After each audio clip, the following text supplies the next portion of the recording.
இன்னைக்கு இருக்கிற நிலைமை எவனை கேட்டாலும் டாக்டர் ஆகணுங்கிறான், இன்ஜினியர் ஆகணுங்கிறான், வக்கீல் ஆகணுங்கிறான். எவனாவது ஒருத்தன் அரசியல்வாதி ஆகிறானா? கேட்டா அரசியல் ஒரு சாக்கடை மானுங்க. சாக்கடையா இருந்து இறங்கி சுத்தம் பண்ண வேண்டியதானே? அதை விட்டு கண்ட அரசியல்வாதிகிட்ட நாட்டை கொடுத்துட்டு அந்த நாட்டத்திலேயே வாழ்ந்து பழகிட்டானுங்க. உன்ன மாதிரி இளைஞர்கள் என்ன நினைக்கிறாங்க? ஒரு நல்ல படிப்பு, அதுக்கேற்ற வேலை, கண்ணுக்கு லட்சணமா ஒரு பொண்ணை பார்த்து கல்யாணம் பண்ணிக்கணும்.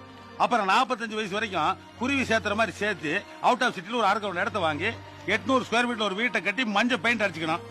அப்புறம் ஈஸ்டர் போட்டு உட்காந்துட்டு இந்தியன் படிச்சுட்டு தங்குடும்பம் தம்புண்டாடி தம் பிள்ளைங்க வாழ்ந்து சேர்த்தரணும். போங்கயா, இப்படி தங்குடும்பம் தம் வாழ்க்கை தான் பெருசுன்னு மகாத்மா காந்தி ஒதுக்கி இருந்தாருன்னா நம்ம நாட்டுக்கு சுதந்திரம் கிடைச்சிருக்குமா?